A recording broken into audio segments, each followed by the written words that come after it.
Yeah, things are good. Things are interesting for the next year. We just added this new service that I really think can help us moving forward. Nice. I think I talked to you a little bit about it, where you kind of have partnered with this agency that they help you book you on podcasts that your audience listens to. And then on top of that, what we do is we repurpose this podcast into content creation. So usually what we used to do is help them start and set their own podcast and be a host and interview other people. We still offer that, and it's working really well. But now we have the counterpart, which is if you don't want to host your own podcast, you can go as a guest to other people's podcast and tap into their audience, leverage the audience that somebody else has already built, and then build your own audience through the content repurposing on LinkedIn, Twitter, etc. So we were planning on doing that. Like we were thinking about doing that in 2021. But then I remembered that I knew the CEO of an agency who does this, and we kind of white label them, and it allows us to like speed everything up much quicker because they're an expert on one thing, we're expert on the other thing. And yeah, people seem to love it. It's just an easier sell than LinkedIn content creation, or because they already have immediate wins. They have some wins easier, quicker. So that kind of makes everything else the icing on top versus the whole thing. But yeah, that service is going well. I think in 2021 I'm going to push that really hard and kind of see how it turns out. How are things on your end? So they're basically booking them as a guest on other people's podcasts. Yeah, so basically it would be like let's say we have a real estate CEO, right? He's the CEO of a real estate company, and he wants to reach other real estate investors to continue to grow his personal brand and drive inbound opportunities for new deal flow, etc. So what we would do is we would research the main podcast in his target audience. So where's his target audience listening to? And then we would represent them and introduce them to those podcast hosts to bring them in as a guest. So it's kind of a PR, public relations of 2020 kind of move. They would go into the podcast, they'd record the episode, share their expertise, have the episode recorded, send it to us, and then we would take care of repurposing that into LinkedIn and Twitter content. So on one hand, they leverage somebody else's audience, and on the other hand, they build their own audience on social. So that's kind of how we're seeing it. And I think that kind of like helps speed up the main issue that we've had so far. That is, it might take 3 months or 2 months to start getting results from content creation on LinkedIn. So you're getting an immediate win when you like jump into somebody's podcast and 500 people listen to you talk for an hour. And now the content is just a way to build your own audience on the side. So we were planning on doing a couple trials, but eventually we just sold 2 or 3 packages of that. We might sell 1 more today or tomorrow. So that's been a good move for us. It's definitely a good move. Yeah, I see so many people like searching for those kind of services on Twitter these days. Like everybody's asking who is like booking the podcast, who are the agency companies, however do we call it, that do that, like podcast production, also booking, speaking, and those kind of things. And I think there's demand. Yeah, I just don't want to become a public relations company. So that's kind of where my limit is, because even public relations companies, the vast majority of them, they're not focused on podcasting. They're focused on Forbes and the Wall Street Journal and all that stuff, Inc. magazine. So for me, it's more about can we find that niche in between them of public relations in the 2020? Because I think a lot of public relations firms are behind on things and they don't understand content marketing, and then they don't repurpose the episodes and all that stuff. So can we build that while understanding the new game and taking advantage of what the old companies don't get yet. So I think that that's something that we can do. And from a financial standpoint, it's a bit of a more expensive service that we offer, which is also good for like the company, because we can talk about this in the call, but one of the goals for next year is to increase the average deal size that we have coming in. So that's one of the things that is also really helping.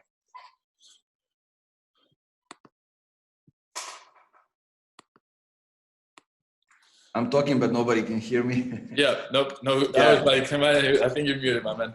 Yeah, that sounds good. I like it as much as you can diversify, and that diversification doesn't take toll on what you do and your main focus. That's always a good thing. Yeah. I think it can be good. What I like about it is that we're not building it from scratch. So we leverage this other agency that does it very well, and adding our flair on top that kind of differentiates that from them. And we're not just a middleman. We add value on top of it. So that makes it easier, because having to figure out a new service, I think, is really hard, especially something as complicated as this. So it was easier to do that, even though we're probably paying a bit more in terms of cost by outsourcing it than doing it ourselves. But it just makes quicker, faster, quicker to implement, and we're going to deliver better results. So we're kind of buying their expertise, their network, all that stuff. It's just been fun to do it. Like, it's a personal project that it all started because I'm sure you get this a lot, but on LinkedIn, I got like 100 spam messages about, hey, you should have me on your podcast because I'm this good and I do this and this is me. And but no research about my podcast, no telling me why my audience is going to enjoy it, nothing, right? So I was like, there has to be a better way to do this. Like, so I was like, can we find somebody who's doing this the right way, who's doing it the funky marketing way? And I think we did find somebody. So it's exciting to see, and trying to break through the negative and bad practices, right? Like you guys said on the funky marketing voices, we have to call out people on that stuff. Yeah. That's good. It's good. Like, I mean, what we did, like, what are we doing actually with funky marketing top voices?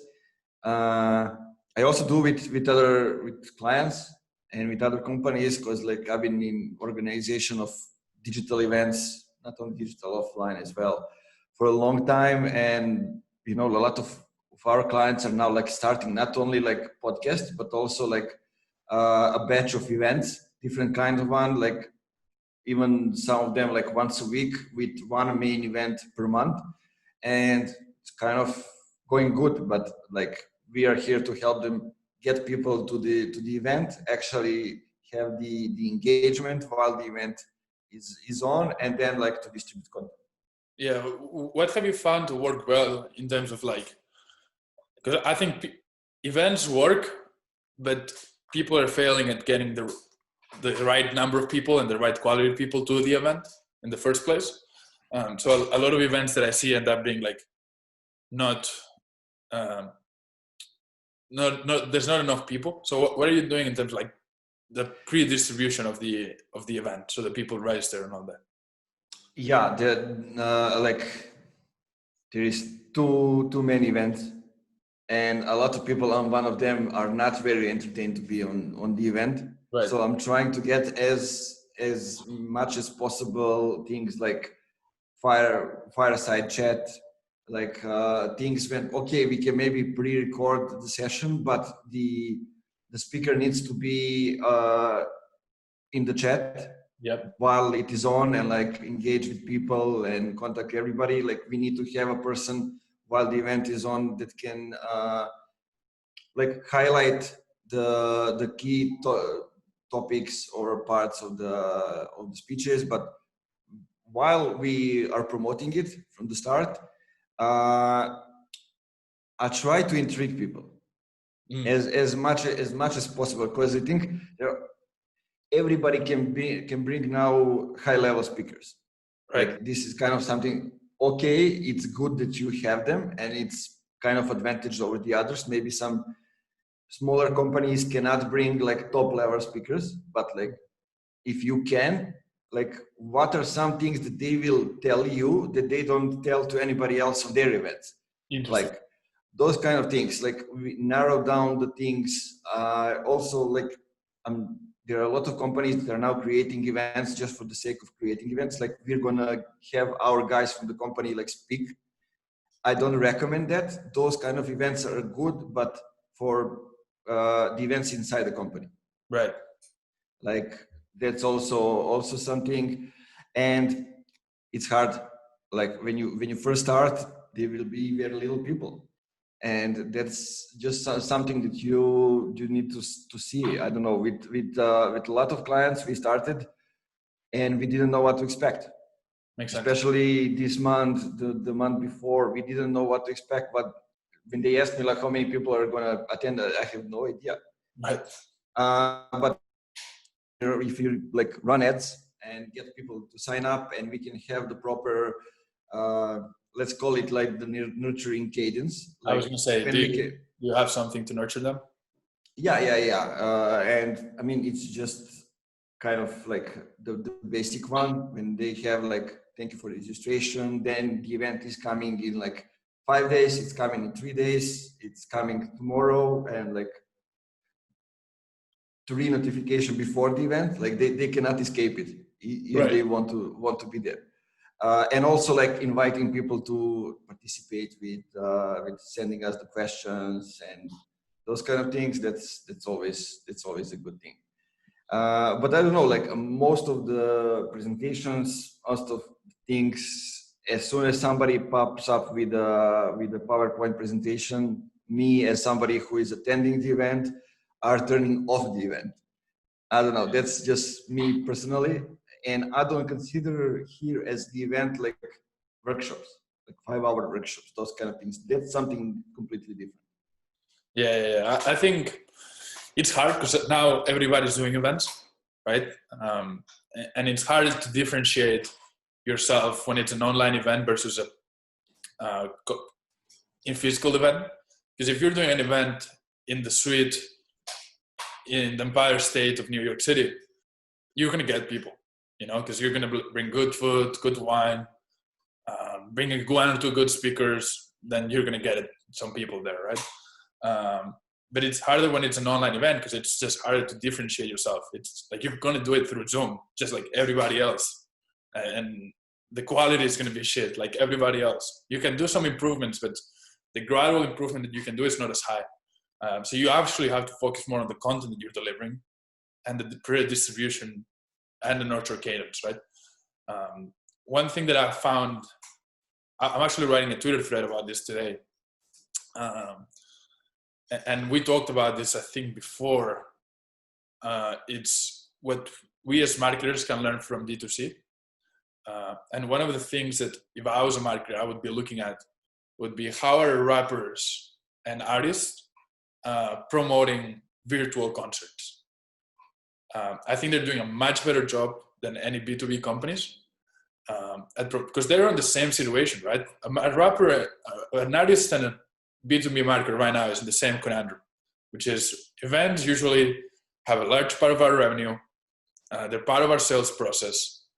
Now we cannot do them in person. How do we do them online? For artists, concerts are how they make their money. It's not merch. It's concerts. So it's the same thing. How do we do them online?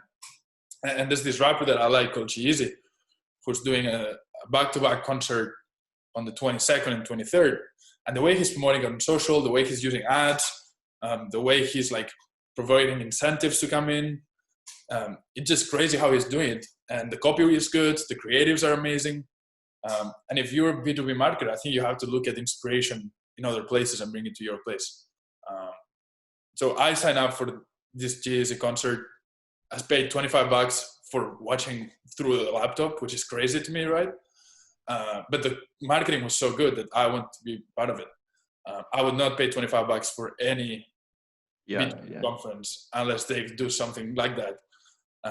And if you're doing it for free, you're still getting an hour of my time, which is valuable, and you need to like market it the right way. Yeah, I mean, a lot of musicians now, also like actors, directors, they all have workshops. Yeah. Courses. Like Alicia Keys is selling her course of like singing. I don't know what it is, like playing piano, and I mean it's good. And like I was just the other day when we already talking about it, like Saint John, Yeah. like hip hop, or how do we call it, trap hip hop? Like he was doing how do we call it? I don't know. Like he took some girls with him, went into the strip club. Mm-hmm. He's the one who's playing the music, and they are dancing on the podium with everything. And it's like 45 minutes, and his songs are going on. He's throwing money at them, like those kind of things. And like, man, it's perfect. Like the songs are really like made to be listened in this kind of atmosphere, and it's like first time. Yeah, it's kind of a short movie. Like they are entering the strip club. You can see the entrance, everything. Like he is walking around, throwing the money, everything. They're dancing like around the pool and all those kind of things. And then like they're going out. It's you have to be creative with your content, right? Especially in nowadays. By the way, first time B2B Weekly that we talk about strip clubs. If you're listening, this is not something that we talk about regularly. We might moving forward though, but yeah, I think like we were saying, right? Like you have to stealing ideas is not bad when you're stealing it from other industries and then you're bringing it to your own. So how can that look like? I'm not 100% sure, but maybe if you have a B2B podcast, now you're recording, the entrance of the before the episode and then the after the episode, and you're recording like how the guest comes into the building. Or like you're trying to find ways to differentiate yourself and be more creative with your content and do it more of a D2C way. So I think that's a big focus for 2021 of like, how can we be more original with our content, right? For example, I don't know if you follow him, Corporate Bro. You have to follow, I think you would like him. I'll send you the link later. He makes like comedy about sales and B2B and marketing. He says that marketers don't do shit and they're just marketers just hanging out and sales are the ones that are doing it. But he's like a stand-up comedy of B2B marketing, and he has a big following based on that. And he is now a speaker. He's now an investor, a consultant. And so when you're more creative and you're trying to like bring it D2C, I think that makes your whole market a bit more real, a bit more personal. Definitely, man. We need to implement all kind of things, especially in B2B. Like nothing is being implemented over there, and I think like hi Alexandra, like doing anything that's different. Like what I'm seeing right now that bands are doing, like Lavender and all kind of different like smaller brands which are now appearing on LinkedIn. On their pages, they are doing the things that I was doing like 6 or 7 years ago on my Facebook page. Right. And like Martin from my company, who is like 24, is doing right now his page is like short sentences, kind of just going after something, just randomly throwing out shit that you feel, and that's kind of working. Like, wow, we are pumping up, like we are going in. I mean, it's hard to do right now in this stage, to go back to be like that. You need to have a dedicated person who will do it. But if you can hire somebody who is young, who knows what are your values, but can implement something on his own and be himself, that's like great thing. Exactly what we did with like Funky Marketing newsletter. When like I said, Martin, you are now Master Martin, go ahead and write your newsletter. That's it. I think you're doing, and you will continue to do something really special. because there are few B2B companies that have built a brand like you guys have. We haven't, for example. I think I built a good personal brand and it's going well, but I haven't built the influence podium brand like you have. There is one thing I want to tell you, which might be interesting. Like, because I've been talking with people because we need to hire some more people, and like a girl sent me the message, like a mile-long message on LinkedIn, like saying I am the right fit. I'm like the funky marketing girl, everything else. Like, I said, okay. So she scheduled a call, and the email she's using is funky marketing VCN. Like, she's living just right outside of Barcelona. Oh, her Instagram profile is also keep it funky VCN, like working with wines, those kind of things on one hand. And like, it's kind of interesting. I was talking with, I was mentioning her on a podcast with Jake, and he was like, "Man, if you don't hire her, I will hire her. Give me the information." Yeah, no, I think, like I said, you guys have built real influence. Obviously, you're not like a Gary Vaynerchuk type of thing, but that's also not your goal.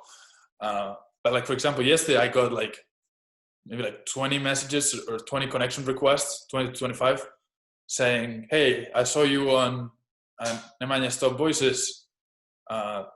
Thought we should connect," right? So that's actual influence. That if you have people that go through the whole list of the people that you've put out and ask to connect with them, it means that people actually give a fuck about what you have to say. So definitely wanted to like congratulate you on that, because I think you're doing something really special. Yeah, I was kind of not in a shock, but kind of surprised. Like, last night I was reading through the comments, and like the guy who hired us to work with HTech, like Niko Slavnic, who's also on the list, wrote in the comments like, "Nemanja is the GOAT." Yeah, like, right. Okay, somebody actually considers me as a guy who actually is doing things differently. That's kind of great. I still think I need to go a long way. Like, even I was kind of reading my own post from like 2017, 18, when like people compared me with Josh Fetcher at the time on LinkedIn, and Gary Vee from Serbia, Josh Fetcher from Serbia, and I like wrote a post like, I'm not either of them. Like, I still have a long way to go. It's important to know who you are and where you stand. Yeah, I think we all of us have a long way to go. That doesn't mean that we're not doing, or that you're not doing a great job, right? So from the outside looking in, because it's hard to see it when you're in the inside, but from the outside looking in, it really does. You can see the change from like, especially you and I that have like been knowing each other for like 9 or 10 months or almost a year now. You can see the change and the growth. And honestly, I'm excited to like see where you take it a year from today or 5 years from today. Yeah, you know what's interesting? Like, last week, I was like, we had like guys had COVID, were absent from work, so I needed to step in some operations and do some work that I usually don't do, and like all tired and everything. I was just talking with my wife, and like, because I've been trying to hire people and I've been listening to what they're saying. Like, US companies are paying people much more than I can. Right. And like, so I told her, okay, like, look, there is one thing that I can do, and that is like, I will stop thinking and actually caring about like where I am right now. It just started to saying, okay, I don't care. Like, we know what we know, we do what we do, we are as good at what we are doing as majority of US companies. We can actually be on the same level, and that's how I'm going to charge, that's how I'm going to hire, and like, I'm going to be more bold in that. And like, nobody is stopping me. I don't see like the competition. Competitors here are actually good people, you know, and there is a place for everybody else. So let's just put a gas and go all the way. Yeah, I think this is something that I've been thinking about as well. It's you have to hire, charge, and work like the company that you want to be, not like the company that you are today or that you were last year, right? So, for example, when we hired Andrea, we could have hired a part-time account manager that worked for like 10, 15 hours a week. And that's what I did before finding Andrea, because I was a bit scared financially, right? We're from Europe. We have not seen that much money as American companies have. But then I was like, if I really want to achieve the goal of doubling our revenue by next year, by the end of 2021, and go from 15 clients to 30 clients, then I do need to hire somebody full-time, even if that means taking a loss right now. Right? So if we think about where we want to go and kind of reverse engineer what we need to get there, it changes the way we charge, right? That we charge more now, who we hire and how much we pay. That doesn't mean like we should go crazy on it, but it changes our mindset, especially for us coming to Europe. But honestly, I think that's even less important now. Like, I think it's, especially with COVID, where everybody's working remote, that disadvantage that we had, that we were not in New York City, it's kind of gone away. So now it's the time that it's an equal opportunity field. The one that prepares the most, the one that goes above and beyond, the one that can deliver the best service is the one that wins. It doesn't matter who you are, where you're from, if you have an accent or not. So I definitely think that with the work that you guys do, I've told you this before, I think you could go full in on the American market. Like I think, and charge maybe like twice as much as you're charging right now, and go full in on that American market. Obviously it's your company. This is unsolicited advice, but I think a lot of American companies would really appreciate working with somebody like you guys. Yeah, definitely. I mean, that's where we are, and like we're going. You know what's happening? What's good? Like the companies that we started to work with last month, they were all like on startup packages. This month, I'm kind of sending invoices. They say that must be a mistake. Like we are going to the next level, right? Like they like send us the bigger invoice and don't complain if we give you more stuff to do. Like, right? Okay, that's it's great. a good thing, right? Yeah. Yeah. I think maybe we can talk about this in another episode, because I have to go in about 5 minutes. But as a European and a European company, we struggle with certain things about money. Because like, what's the average salary in Serbia, for example? Like for a normal person, not like an entrepreneur, like somebody that works in a normal job. Yeah, I think 400 euros. Right? That's crazy. The average. That's crazy. So like, it's hard for us to ask for like $5,000 retainer monthly, right? Because it's 10 times the average salary of what the people that we go to the bar and drink next to. In Spain, the average salary is about 1,000 euros, 1,000 to 1,200 maybe. It's hard to ask for like 10K or 12K, right? So we have that misconception with money, and it's hard to like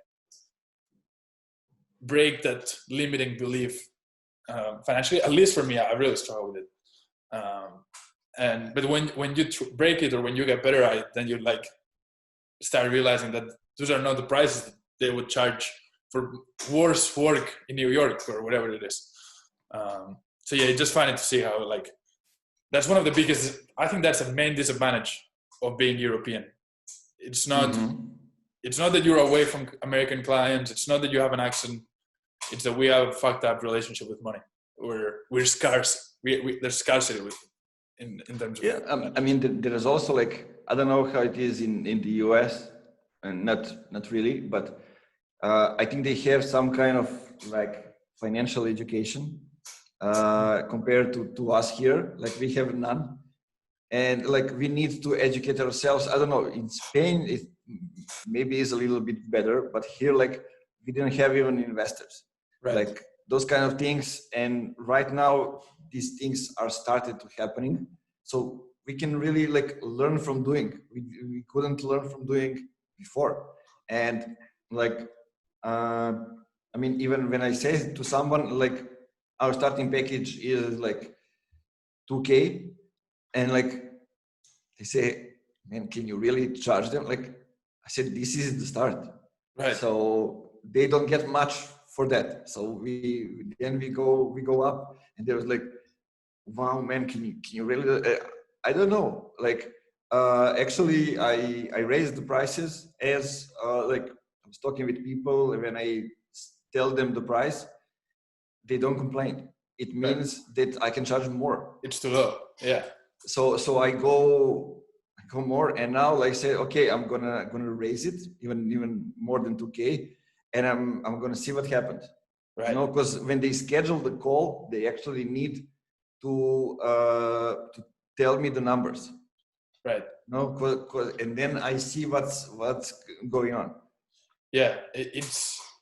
I mean, the same thing happened for us, right? For us, our average deal size right now is about between 1,500 and 2,000, and we want to increase that.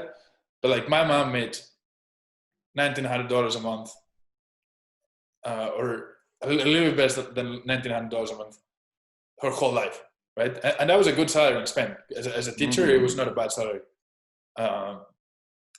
But it's crazy for me to ask for a monthly retainer for more than what my mom made after 40 years of career, right? Or 50 years of career. So like that's how tough it is for, I think, as Europeans to ask that, because then people around you, like you're saying, right? They said, can you really charge that? And I'm like, fuck, I should be charging more, but now you make me feel like I should be charging less. Yeah, exactly. You know what I mean? but yeah, it's funny. It's funny how that kind of plays out. But yeah, I think this was a good episode. I think we talked about very interesting stuff. I was today I was kind of getting the timestamps. Like I'm gonna send you from the previous episodes. Yeah. And like we talked a lot about all kind of different things, and I wanted to do it differently, like so it can be a conversation, not my part or your part, just like a conversation around specific topics, like what we talk about, why CEOs don't go all in on LinkedIn, like those kind of things. And man, we are really sharing extra knowledgeable, specific insights from the industry. Absolutely. And what I really like about this podcast, and if I was a listener, that's what I appreciate, is it's not just a marketing podcast or a B2B podcast. Like there's a parts about being a CEO, there's parts about being a man, there's parts about family, about money. So this is one of my favorite hours of the week. Just want to, yeah, and you know what we need to do? We needed to start uploading regularly. Oh shit! Yeah, that's my fault. I'll upload everything today. I have you. Yeah, it's good. It's good. Like people don't know now, but they will listen before this episode, the previous one, where we had like 6 people, 6 different like marketers, and just like talking about all kind of things that happened in 2020 and going into 2021. And it's kind of interesting. What are we doing, brother? Are we recording another episode till the end of the year, or are we making a break? We can record next week if you want, and then let's do the last one. No break. Why break? So we can do the 23rd, and then on the 30th we can do a break, and then come back. Okay. Yeah, that sounds good. I think we're gonna be on the break as Funky Marketing first 10 days of January, just kind of get away from everything. And I'm looking forward to vacation. I know. Awesome, brother. So I'll see you next week, and then the week after we can take a break. I'll miss you 2 Wednesdays from today, but I'll see you next Wednesday. Yeah. Bye, brother. See ya. Bye. Ciao, Alexandra. Ciao. Ciao.